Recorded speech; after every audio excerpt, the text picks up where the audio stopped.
Everybody, today we're going to cover the Adaptive Behavior Assessment System, the third edition. My name is Jamie Escobar, and today is August the 1st. As we begin, I want to cover some brief general information as it pertains to the Adaptive Behavior Assessment System. We are looking at the third edition. So this system was written by and created by Patty Harrison and Thomas Oakland. It was published by the Western Psychological Services, which means that if we look through their website, we can find these materials, purchase these materials there. We also have the manual, which is a very important component of this assessment tool. As you all can see on my screen or in the presentation, the image of what this tool manual would look like. And here we can find all the essential information to administering, scoring this assessment. So it is really important to have this resource. Another technical aid that is really important for us as we begin this journey in learning about this tool is that we have 5 forms that come as a part of this packet in the ABAS 3, which is the parent primary caregiver form, the teacher daycare provider form, parent form, teacher form, adult form. As we move through this presentation, it will become that much more clear as to what these forms are for. It's just important to know that it is essential. Some of the purposes and uses for the Adaptive Behavior Assessment System is that it measures the adaptive skills, and we're looking at certain domains. We're looking at the conceptual, which means how are these individuals communicating, functional, academic, self-direction. We're looking at social, leisure, social, practical, which means community use, homeschool living, self-care, health and safety, and work. So this is a norm reference assessment, which we're looking at adaptive skills that are needed to effectively and independently care for oneself, how we respond to others, how we meet our environmental demands, whether this is at home, school, work, and in the community. So it's important to know that this tool can be used on individuals from birth to age 89. So it's a really nice, versatile tool that can be used throughout one's lifespan. As we continue, like I mentioned, the way it is used is it can be either a parent, family member, teacher, daycare staff, supervisor, counselor, etc. It depends on who we are assessing that then we identify who's going to fill out these forms, which is the forms that we mentioned at the very beginning. We want to make sure that the individuals that are rating a client are familiar with their daily activities, what are they doing, because they are going to be reporting on this form. We also have the adult form that can be administered as a self-reporting tool. Another nice thing is that this tool can be read aloud to raters if they have low sight or reading skills. So it's very adaptable and many individuals can use it even with language differences, literacy differences. Although it's possible to evaluate some adaptive skills using a single rater, this tool is unique in that it gathers from several people because we want to be able to give individuals a complete assessment and provide insight. So multiple ratings show how the individual performs in various settings. When different forms are used, there is a comparative report that can be generated to show areas that warrant further attention. So it's really important because it's informing our clinical decisions.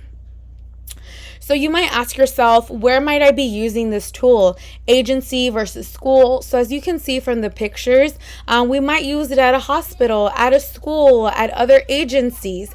Really important it is that we are aware that someone who would administer would most likely be at a qualification level B. If you're not too sure of what this means, you can always look it up on Pearson. There are many different categories or things that allow you to qualify at level B. One of them for us is that we'll have a master's in counseling, which will make us eligible to be able to administer something like this. So really it's used to inform clinical decisions. So anywhere where we find that there is a need, if we need to assess for someone's learning skills, lifestyle skills, which can be at a hospital, school, or an agency, that's where we're going to see it used. Some practical considerations that we want to think of is how much does it cost? How much time does it take for someone who's administering this? You can see the costs on the image below. They're separated by kits, forms, reports, support materials, and all of these items you can find either at the Pearson website or through their original publishing website. So the costs vary greatly. With the third edition, there's also an option to grade the form online, which is very helpful because then it generates a form. Obviously, there are some additional costs with this. Additionally, you can do this in person and you can have other costs like pencils, a clipboard. It might take a little bit more time, but overall, the individuals that assess this believe that it's a very practical assessment. A little bit about the format and layout. So this assessment is very user-friendly. The items can be read aloud to raters, as we previously mentioned, if someone has low sight or low reading skills. Another important part of this is that the assessment is also written at a 6th grade level. So that's kind of editorially where they put it at, so that all the individuals that might need to rate someone can have access to this. Some items that we might cover based on the skill area, like we previously mentioned in the different domains, is we might look at does someone speak in sentences, asked to go to the park, sings the alphabet song, etc. So this is a place where you can find the different type of sample items that a rater is looking at when looking at a client.